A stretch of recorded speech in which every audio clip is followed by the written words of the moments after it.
To study my way, double one. Hello everyone. Today we are going to study class 7 science chapter 2 nutritions in animal. This is a second part. तो first part मैंने इतना सब कुछ ये करवा दिया था। क्या नाम डिफरेंट वे कौन से टेकिंग फूड होते हैं, अलग एनिमल्स होते हैं या फिर किस तरह से स्नेल कैसे लेती हैं, आंट कैसे लेते हैं, ईगल कैसे लेते हैं, स्टार फिश का बताया था कि वो जो हार्ट सेल्स वाले जो कैल्शियम कार्बोनेट वाले उसको इंसेक्ट्स को उसको खाती है, एनिमल्स को खाती है।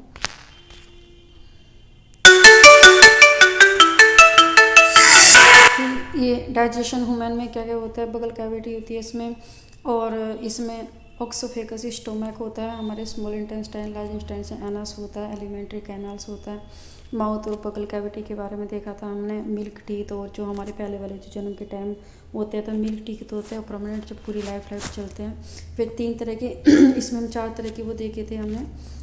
ये जो टीथ है अलग अलग तरह के जो हमारे इंसीजर होते हैं, ये कैनाइन होता है, प्रीमोरर होता है और मोरर होता है। इसमें ये किया था। फिर आगे हम देखते हैं इसमें यहाँ तक कर लिया था। अब है हमारे फूड पाइप एंड ऑक्सोफेगस। अब जो हमारा फूड पाइप और ऑक्सोफेगस, द सैलोड, अब the swallowed the food the pass through the pipeline and oesophagus. जो भी हमने निकला हुआ जो फूड होता है वो किसके द्वारा से जाता है, वो हमारे फूड पाइपलाइन से ऑक्सोफेगस के द्वारा जाता है। जैसे इसमें आप देख सकते हो ये, तो ये क्या होता है, ये फूड लाइन, ये क्या होता है, इसको बोलते हैं ऑक्सोफेगस। ये तो इस साइड से जाता है। अब जो इसमें क्या होता है, food pipe run along in the neck, कि जो फूड पाइप होता है वो हमारे नेक से क्या होता है, हमारी गर्दन से लेकर और चेस्ट तक जाता है। Food is the push down by the movement on the wall. जो खाना होता है वो धकेला जाता है किसके द्वारा, जो मतलब उसकी वाल होती है फूड पाइप की, उसके द्वारा वो धकेला जाता है। कहाँ से लेके, हमारे नेक से लेके वो हमारे चेस्ट तक।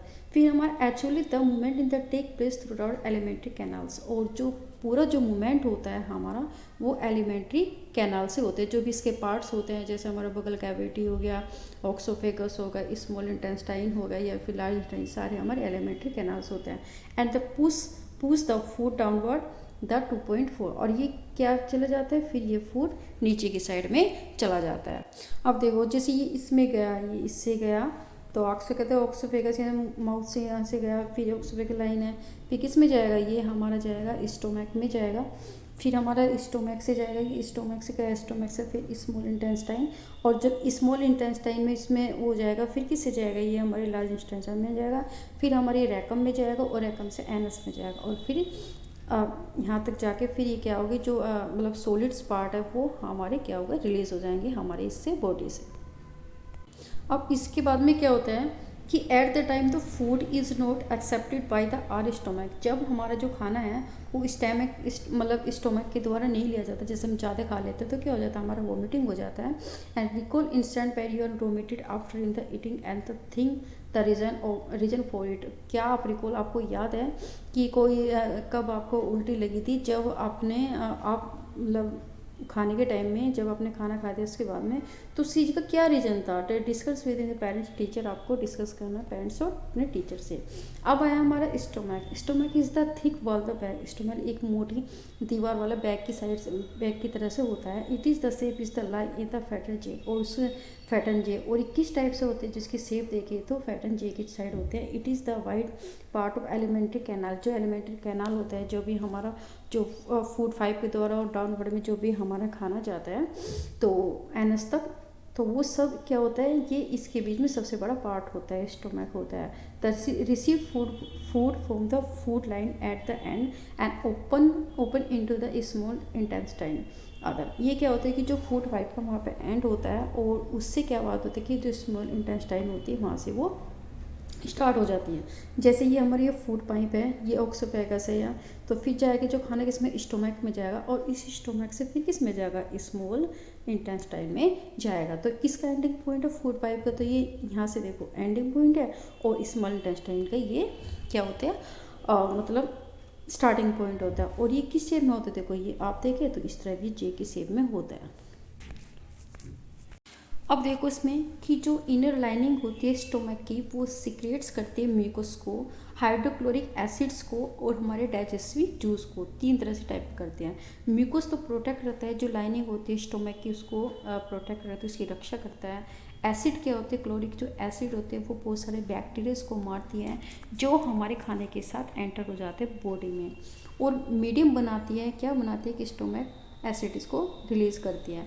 अब इसमें क्या होता है कि ये हेल्प भी करेगी किसके digestive juice at the at, और किस तरह से काम करेगी, जो डाइजेस्टिव जूस होता है उसको रिलीज़ करने में उसमें हेल्प करती है।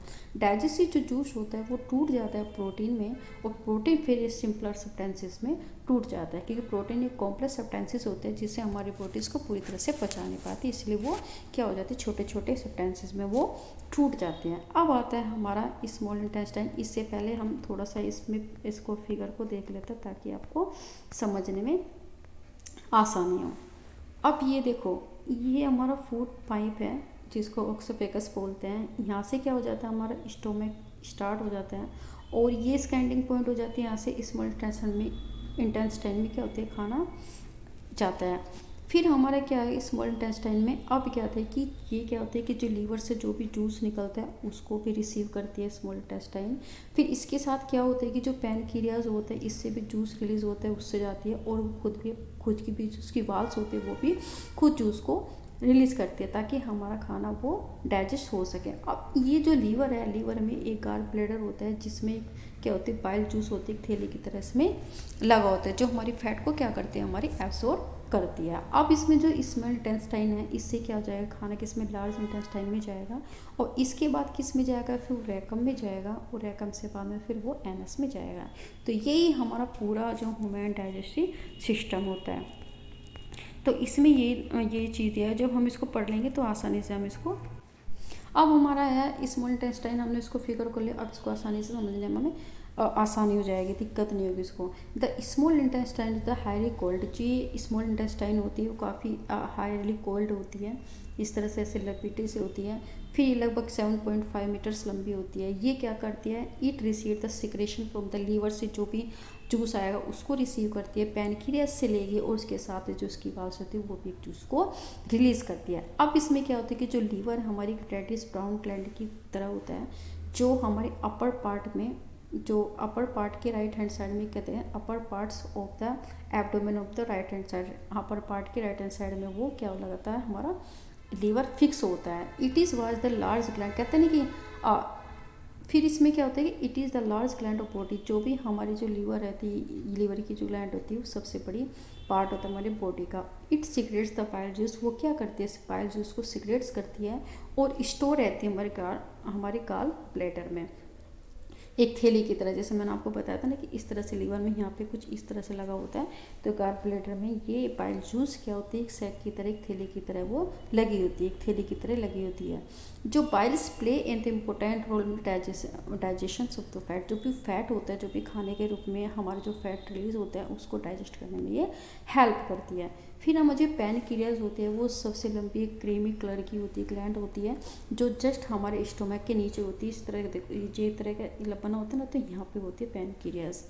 अब ये कहते हैं पैनक्रियास्टिक जूस एक्ट, जो भी पैनक्रियाज में जो भी जूस निकलता है वो किस तरह से काम करता है, हमारे कार्बोहाइड्रेट में काम करेगा, फैट में काम करेगा, हमारे प्रोटीन में काम करेगा। तो तीन चीज़ में ये क्या होता है, हो जाएगी, ये डिवाइड हो जाएगी, और फिर क्या हो जाएगी, सिंपल सब्सटेंसेस फॉर्म में वो कन्वर्ट हो जाएगी। जो पैनक्रियाज जूस से आएगा, मतलब जो भी रिलीज़ करेगा, किस किस में टूट गया, वो हमारा कार्बोहाइड्रेट में टूटा, हमारा फैट्स में टूटा, और हमारा प्रोटीन में टूटा, और फिर वो सिंपल सब्सटेंसेस में क्या हो जाएगा, वो रिलीज़ हो जाएगा। अब देखो, जो अब जो पार्टली डाइजेस्टिव है, जो मतलब जितना तो उसमें टूट गया, अब जो पार्टली डाइजेस्टिव जो जूस है वो हमारे स्मॉल इंटेस्टाइन से नीचे वाले पार्ट में जाएगा, जहाँ पे हम इंटेस्टिनल जूस कंप्लीट हो जाएगा, मतलब स्मॉल इंटेस्टाइन जो भी जूस लीजिए वो कंप्लीट हो गया, और the digestion in the all component food, मतलब वहाँ पे जूस बना और किस में कन्वर्ट हो गया, हमारे फूड के कंपोनेंट में होगा। फूड के कंपोनेंट कौन से होते हैं, हमारे कार्बोहाइड्रेट हो गया, कार्बोहाइड्रेट फिर हमारा इसमें क्या होता है, फैट होगा, और फिर हमारा किस में आएगा, मतलब प्रोटीन होगा। अब देखो, जब ये कंपोनेंट में हमारा कन्वर्ट हो गया तो कार्बोहाइड्रेट किस में टूटेगा, सिंपल शुगर्स में टूटेगा, जिसको हम ग्लूकोज के रूप में कहते हैं। फैट किस में टूटेगा, एक फैटी एसिड्स में टूटेगा, या ग्लिक्सोल में टूटेगा और प्रोटीन हमारा एमिनो एसिड में टूट जाएगा। तो इस टाइप से अब हमारा absorption in the small intestine, अब इससे जूस बना स्मॉल इंटेस्टाइन वो किस तरह से एब्जॉर्ब होगा। The digestive food can now in the pass through in the blood vessels in the wall of intestine. अब जो इसकी दीवारें होगी स्मॉल इंटेस्टाइन की, इसकी बड़ा जो ब्लड वेसल्स होती हैं उसमें वो जूस जाएगा। इसी प्रोसेस को क्या बोलते हैं, एब्जॉर्वेशन बोलते हैं। The inner wall of the small intestine have the thousand of the finger like in the outgrowths. अब देखो ये क्या होती है कि जो स्मॉल इंटेस्टाइन की जो मतलब जो दीवार होती है वो हजारों एक उंगली की तरह बाहर की तरफ एक पार्ट स्ट्रक्चर निकला होता है जिसको हम विली कहते हैं, सिंगुलर में है ना विलिकस। अब देखो विली बहुत सारी होती है, बहुत सारे विलिकस को मिलकर विलीज बनती है। कैन यू गैस कि what in the role of the villi could be intestine. क्या आप गैस करते हैं, अनुमान लगा सकते हो कि जो विली होती है बहुत सारे जो विलिकस से मिलकर बनी होती है उनका इंटेस्टाइन में क्या रोल होता है। तो the villi increase the surface area for absorption और डाइजेस्टिव फूड। अब ये क्या बना देती है कि जो भी हमारा खाना पच रहा है उसको एब्जॉर्ब करने का बड़ा सा एरिया बनाती है। Is villus has the network of the thing. ये जो विलिकस होता है, क्योंकि विली तो बहुत सारे विलिकस के बना होते हैं, और हर जो विलिकस होता है एक नेटवर्क होता है पतला सा और small blood vessel in the close to it is surface. मतलब क्या होता है कि ये जो विलीज होती है जो हमारी ब्लड वेसल्स होती है उसके वहाँ तक जाती है, कहाँ तक, ब्लड वेसल तक जाती है हर विलीज। इसका मतलब बहुत सारे ब्लड वेसल्स होगी, बहुत सारे मिलकर तो विलीज बनती है। The surface of the villi absorb digestive food of the metal, जो भी खाना होता है। अब देखो ये कह रहे हैं कि एक विलीज है और ये ब्लड वेसल से क्या हो जाते हैं यहाँ पे क्लोज हो जाते हैं और बहुत सारे मिलकर विलीज बनाते हैं इस साइड से इस साइड से इस साइड से। तो क्या हो जाता है हमारी बहुत सारी ब्लड वेसल हो जाती है जिससे उसका जो सरफेस होता है वो एरिया होता है काफ़ी बड़ा हो जाता है और तो ताकि जो हमारा जो खाना है वो पचाने में उसको एब्जॉर्ब करने में वो क्या होता है हेल्पफुल होता है जो भी विलीज होती है। तो अब जो एब्जॉर्ब जो सब्सटेंसेस है are transport the blood vessel to different organs the body and the where they are used to build the complex substances. अब देखो अब क्या करते हैं कि जो एब्जॉर्ब हम सब्सटेंसेस हुआ ये भी कहाँ पे हमारे ब्लड वेसल में गया और ब्लड वेसल से हमारे बहुत सारे जो भी अंग होते हैं बॉडी के उसमें जाएगा। Where they are use to build complex substances. अब क्या बनाएगा वो कॉम्प्लेक्स सब्सटेंसेस बनाएगा such as protein required by the body. अब जो प्रोटीन होते हैं कॉम्प्लेक्स सब्सटेंसेस होती हैं तो वहाँ से क्या बनाएगा जो कि हमारी बॉडी के लिए रिक्वायरमेंट होती है प्रोटीन है जो हमारी बॉडी को बिल्ड करने में काम आती है। This is called the assimilation. Assimilation में सब कुछ सम्मिलित होना, मतलब जब चीज़ें सम्मिलित एक जगह मिल गई तो उसको बोलते हैं assimilation. It is cell glucose. अब जो ग्लूकोज है जो सेल होती है जो सेल इसकी सेल में जो ग्लूकोज टूट जाएगा किस में, with the help of the oxygen into carbon dioxide and the water and energy release. देखो अब जो ये सेल में कहते हैं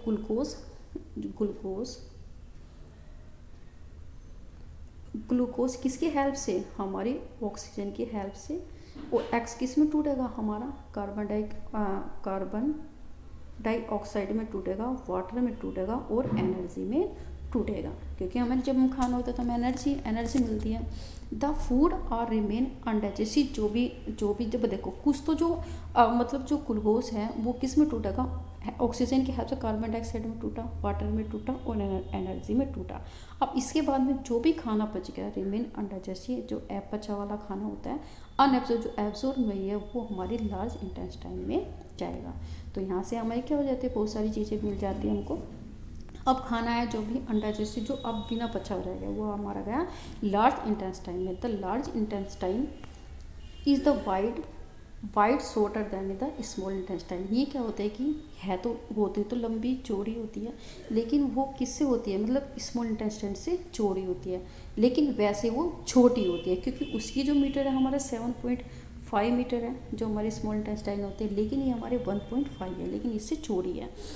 it is the function to absorb the water. इसका क्या कार्य क्या होता है कि पानी को ऑब्जर्व करना और some salt from the undigestive food material. जो भी हमारा अपचा वाला खाना होता है वो क्या उससे क्या ले लेगा, पानी लेगा और कुछ नमक लेगा।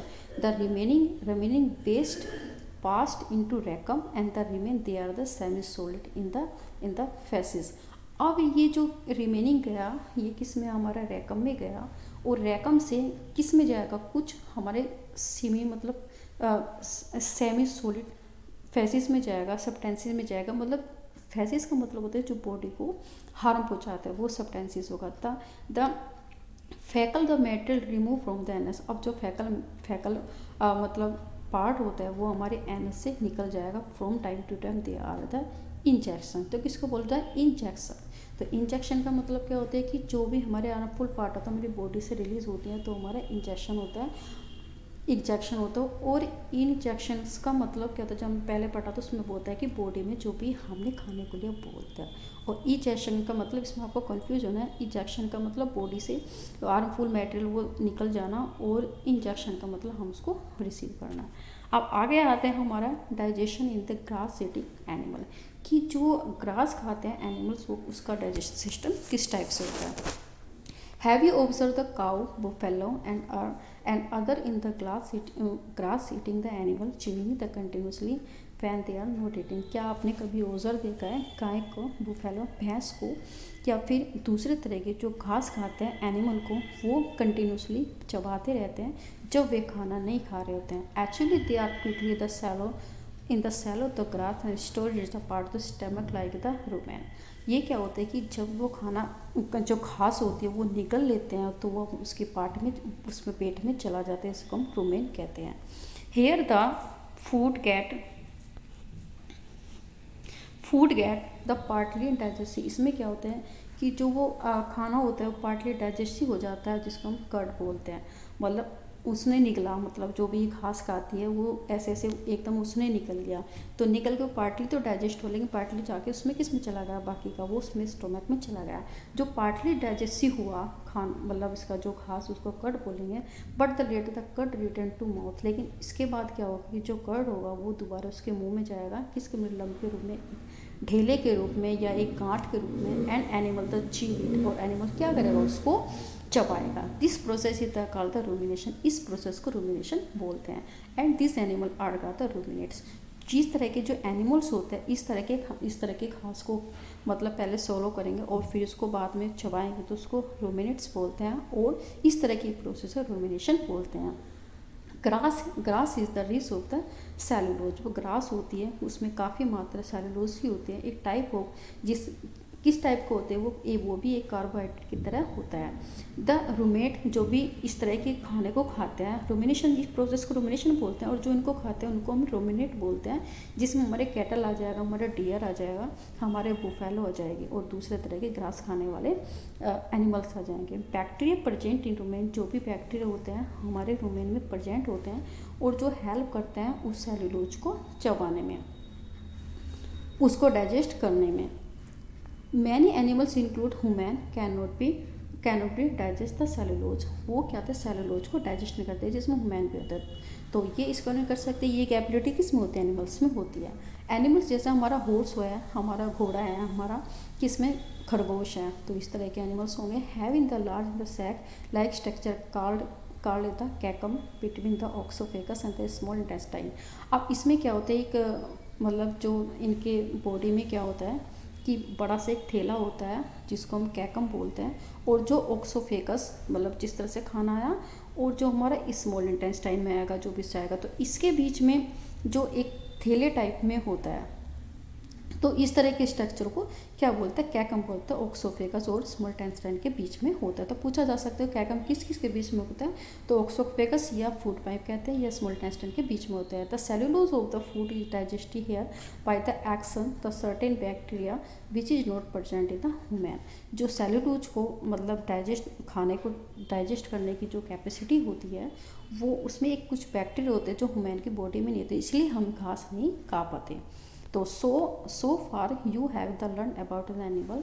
इसलिए क्या कर सकते हैं, हमें याद रखना चाहिए एनिमल्स के बारे में 20% डाइजेशन की उनका किस तरह का डाइजेस्टिव सिस्टम है। But they are the many small organism, लेकिन छोटे छोटे जो ऑर्गेनिज्म होते हैं which do not have in the mouth, उनका तो मुंह नहीं होता। भाई हमने देखा एनिमल्स के मुंह पर वो इस तरह डाइजेस्ट करेंगे खाने को, लेकिन कुछ छोटे छोटे जो ऑर्गेनिज्म होते हैं उनका माउथ नहीं होता, तो किस तरह से डाइजेस्ट करेंगे सिस्टम को, किस तरह डाइजेस्ट सिस्टम होगा उनका। Then how do you acquire, इसलिए हमें एक्वायर करना है एंड डाइजेस्ट करना है फूड को।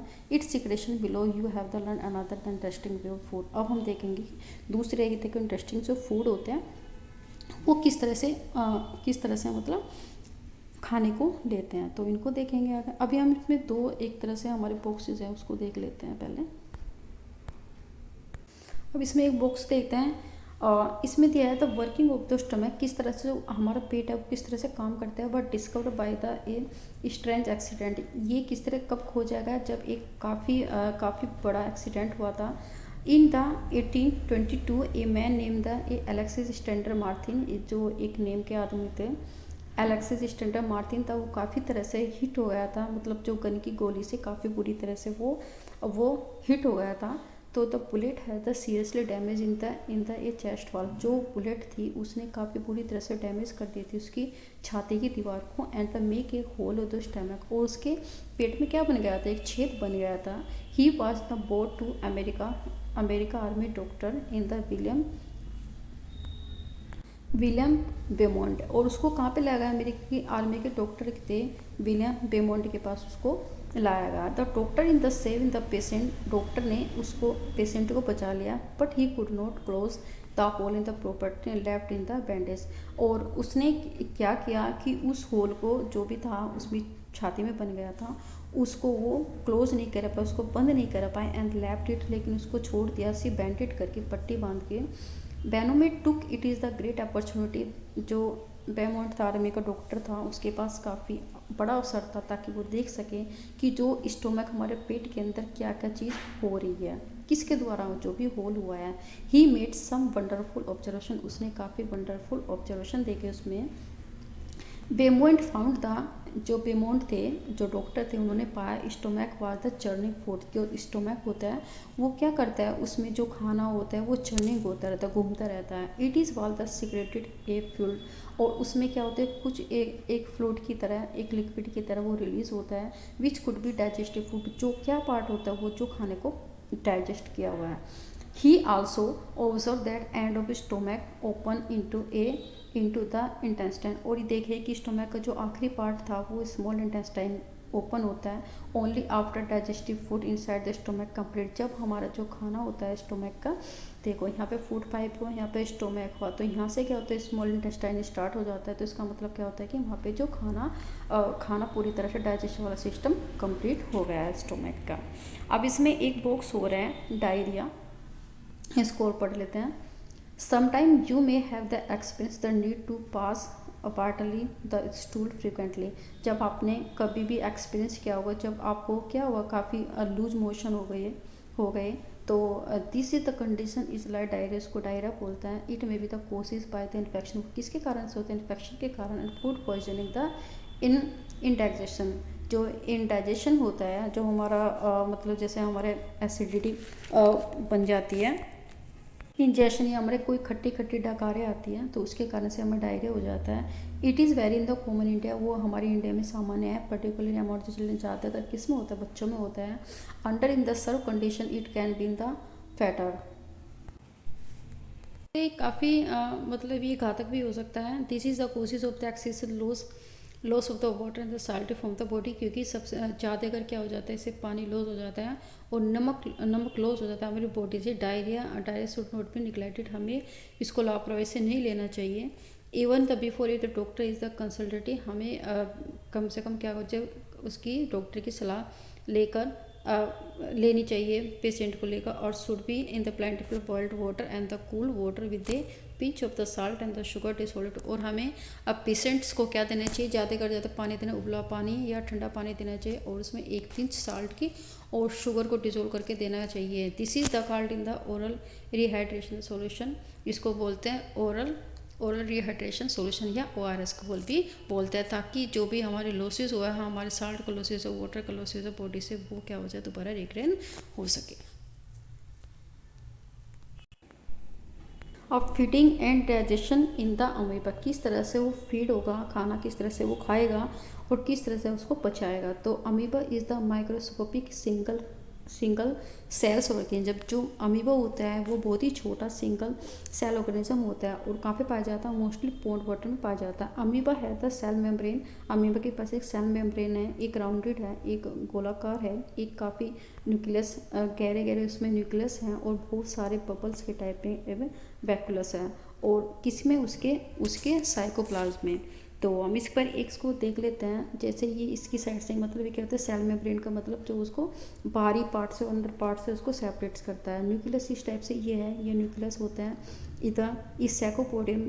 अब साइकोपोडियम क्या होते हैं, एक छोटे पैर की तरह होता है जो वो खाने को मतलब पचाने के लिए उसको मतलब ट्रैप्ट करने के लिए यूज़ करता है। ये हमारे फूड वैक्यूल्स होते हैं जहाँ पे हमारा इसका जो खाने का जूस रिलीज़ होता है। जब ये खाना रिलीज़ होता है तो इसके बाद में क्या हो जाएगा, अनडाइजेस्टिव फूड भी वो हमारे किसके द्वारा जाएगा, वो भी हमारे फूड वैक्यूल्स के द्वारा इंजेक्टेड वेस्ट में ये रिलीज़ कर देगा, बाहर की साइड से वो रिलीज़ कर देगा अमीबा। तो हमने ये वाला देखा। अब अमीबा क्या होता है, कंटिन्यूसली अपनी शेप को चेंज कराता है, अपनी पोजीशन को चेंज कर लेता है। It push out the one, वो कुछ बाहर की साइड से निकालता है, एंड द मोर फिंगर, कुछ बहुत सारे फिंगर्स उंगली की साइड से प्रोजेक्शंस होता है। And the card in the सैकोपोडिया, जिसको सैकोपोडिया भी बोलते हैं, या उसको हम फाल्स छोटे पैर भी बोलते हैं, जो वो अपने मूवमेंट के लिए और खाने को कैप्चर करने के लिए यूज़ करता है। Amoeba feed of the some microscopic organism, बहुत सारे छोटे छोटे ऑर्गेनिजम्स को खाता है। When it is the senses food, जब उसको भनक होती है, फूड की सेंस हो जाता है, तो वो क्या करता है, कुछ इस सैकोपोडिया फाल्स तरह के पैर को बाहर की तरह से निकालता है और उस फूड पार्टिकल को ग्रैप्ट करने में इन द इनक्लप्ट वो पकड़ लेता है उसको। The food become the trapped, जो फूड होता है वो ट्रैप्ड हो जाता है, फंस जाता है, और किस में चला जाता है वो, फिर जब उसको वो निकल लेगा ले लेगा चला जाएगा उसके पेट में, तो उसको फूड वैक्यूलस में वो चला जाएगा। और तो डाइजेस्टिव जो जूस होता है वो सीक्रेट निकालता है फूड मतलब फूड वैक्यूलस, जो फूड वैक्यूलस होगा उसमें डाइजेस्टिव जूस निकलेगा और वो एक तरह से खाने की साइड से काम करेगा। अब वो क्या करेगा, टूट जाएगा सिंपल सब्सटेंसेस में। अब ग्रेजुअली क्या होगा कि जो डाइजेस्टिव फूड है, जो भी उसने डाइजेस्टिव फूड को ऑब्जर्व किया है, ऑब्जर्व जो सब्सटेंसेस है वो किस तरह से यूज करेगा, जैसे ह्यूमन बॉडी अपने ग्रोथ के लिए मेंटेनेंस के लिए यूज़ करती है, सेम अमीबा भी इस तरह से यूज़ करेगा। तो अपने बढ़ने के लिए यूज़ करेगा, अपने बॉडी को मेंटेनेंस करने के लिए यूज़ करेगा, या मल्टीप्लिकेशन के लिए यूज़ करेगा, या ताकि एक से ज़्यादा अमीबा रिप्रोडक्शन के लिए यूज़ करेगा। द अनडाइजेस्टेड रेजिड्यू, जो अनडाइजेस्टेड रेजिड्यू है, जो सब्सटेंसेस बच गया फूड का, वो एक्सप्लीट बाहर निकाल देगा वो वैक्यूलस के द्वारा। फिर क्या करेगा, the basic process of digestion of the food, जो बेसिक प्रोसेसर है कि किसी भी खाने को पचाने की या एनर्जी को रिलीज़ करने की, वो सभी एनिमल्स में एक जैसी होती है। It is the later the chapter you will the learn, हम आगे वाले चैप्टर में देखेंगे कि किस तरह से जो खाना है वो ट्रांसपोर्ट हो रहा है और किस तरह से इंटेस्टाइन से एब्जॉर्ब होता चला जाता है, एब्जॉर्ब होकर किस में चलाएगा, हमारी बॉडी के पार्ट में चला जाएगा।